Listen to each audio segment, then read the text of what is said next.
aren't any students around now, she-cat, so let's take this to the mat. That offer is so freaking hard to refuse, but Knox crowded her against the elevator door. That wasn't an offer. Shit. You're pulling rank on me? Damn straight. You and me, upstairs, now. He lowered his head and whispered, Put your money where your mouth is, Rokudan.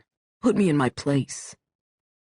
Shiori balled her hands into fists against his sarcastic use of her 6th degree black belt rank, Rokudan. What really rankled were the goosebumps flowing down the left side of her body from the rumble of his voice in her ear. Knox walked off without looking back. What the hell was wrong with her?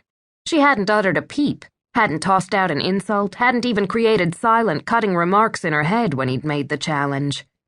Because Knox affects you in ways you're scared to admit. When she entered the training room, Deacon looked at her, then at Knox, and said, Jesus, this again? Shiori ignored him. Knox waited for her on the mat.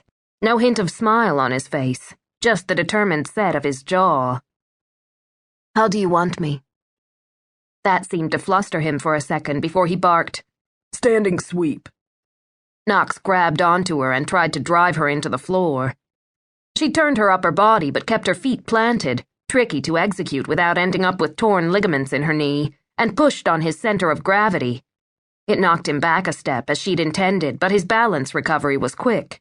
So instead of her dogpiling him, he crushed her back to his chest in a bear hug, and at the same time he swept her feet out from under her. They hit the mat hard.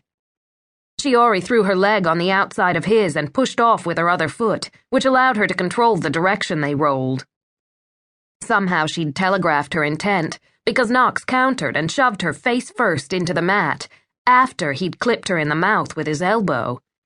So he had her pinned down in the most humiliating position, with him lying on top of her, both of her arms trapped. Then his warm lips were against her ear. Come on, she-cat, put me in my place. Show me how stupid that move was. Get the fuck off of me. I'm game anytime you want to teach me another lesson, he murmured again, and then he was gone. Shiori rolled onto her back. Fuck. Was she losing her touch? She pushed up into a sitting position and wrapped her arms around her calves. That's when she noticed the blood. And the crowd that had gathered around them. Sophia Fee Curacao snatched a towel and doused it in water before she crouched beside Shiori. You okay? Shiori nodded and held the towel to her mouth where the wound was starting to sting. Fee stood and glared at Knox. I cannot believe you drew blood on her the first fucking day you're running the dojo, Shihan. It's all right, Fee, Shiori said softly. I should have been paying better attention. The sight of blood had changed Knox's taunting mood. You're damn right you should have been. Not an apology, not that she deserved one. Annoyed by the guys staring at her and the fucked up way Knox was studying her mouth, she pushed to her feet. I'm fine. Let's get this meeting over with. Knox said, Not you. Take off. You bleed, you leave. Shiori rolled her eyes. That is a shitty rhyme and a shitty rule, so I'm not going anywhere. Suit yourself. Knox clapped his hands for attention. Gather round. Deacon, Ito, Zach, and John moved in on Knox's left.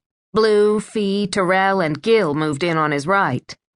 Knox ran through the list of weekly events and changes twice as fast as Ronin would have done, and they were finished with the meeting in 10 minutes. New record.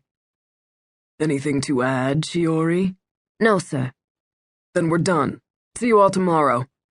Knox left immediately. Maybe he had a hot date. She punched in the number to the car service and requested a pickup. She didn't bother going to the locker room to change since she'd have to soak her gi to get the bloodstains out. On the way out of the front door, she realized she had twisted her knee in that scuffle with Knox. But all in all, a limp and a little blood, not bad for the first day.